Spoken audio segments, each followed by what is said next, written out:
স্থানীয় নির্বাচনের প্রার্থী বাছাই করেছে জামায়াত।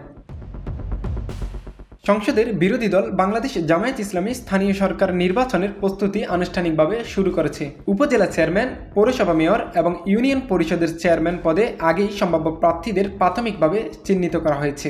খুব শিগগিরই সিটি কর্পোরেশনের মেয়র প্রার্থী বাছাই প্রক্রিয়াও শুরু হবে বলে জানিয়েছেন দলীয় সূত্র। বিশেষ করে রাজধানী ঢাকার 2 সিটি কর্পোরেশনে জয়লাভই জামায়াতের প্রধান লক্ষ্য। অন্তর্বর্তী সরকারের নেতৃত্বে থাকা ডাক্তার মোহাম্মদ ইউনূস স্থানীয় সরকার সংক্রান্ত বিভিন্ন আইন অধ্যাদেশের মাধ্যমে সংশোধন করেছেন। পরিবর্তন আনা হয়েছে গণপ্রতিনিধিত্ব আদেশেও। এসব অধ্যাদেশ ত্রয়োদশ সংসদে অনুমোদন পেলে স্থানীয় সরকার নির্বাচন আবারও নির্দলীয় পদ্ধতিতে অনুষ্ঠিত হওয়ার সম্ভাবনা রয়েছে। উল্লেখ্য, আগের বাংলাদেশ আওয়ামী লীগ সরকারের সময় সিটি, পৌরসভা, উপজেলা ও ইউনিয়ন পরিষদের দলীয় প্রতীকে নির্বাচনের বিধান চালু হয়েছিল। এর বিরোধিতা করেছিল বাংলাদেশ জাতীয়তাবাদী দল।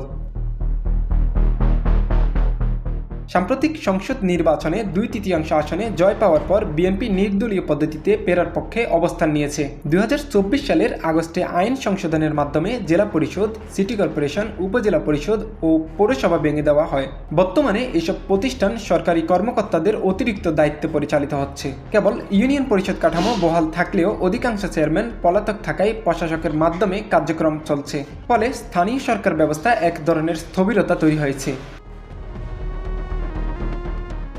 রমজানের পর সিটি কর্পোরেশন নির্বাচন হতে পারে এমন ধারণা থেকে 77টি সংসদীয় আসন পাওয়া জামায়াত জোট মাঠ পর্যায়ে তৎপরতা বাড়িয়েছে। ঢাকার 2 সিটির আওতায় 15টি সংসদীয় দলের মধ্যে 7টিতে জয় পেয়েছে জামায়াত জোট।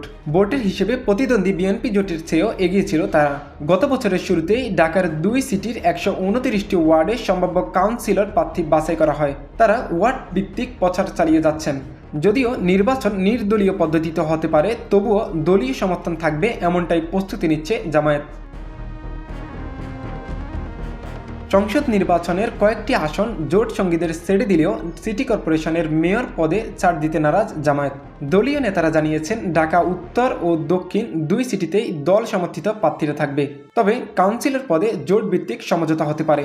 সংসদ নির্বাচনে অংশ নিতে না পারা নেতাদের স্থানীয় নির্বাচনে অগ্রাধিকার দেওয়ার পরিকল্পনা রয়েছে। নারায়ণগঞ্জ, লক্ষ্মীপুর, বরিশাল, খুলনা, চট্টগ্রাম ও সিলেট সহ বিভিন্ন সিটিতে সম্ভাব্য প্রার্থীদের নাম আলোচনায় এসেছে। কোথাও নতুন মুখ, কোথাও সংসদ নির্বাচনে অল্প ব্যবধানে পরাজিত নেতাদের সামনে আনা হচ্ছে।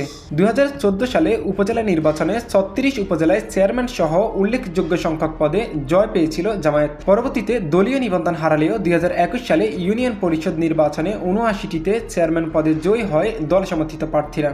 2019 সালে 4টি পৌরসভাতেও সাফল্য আসে।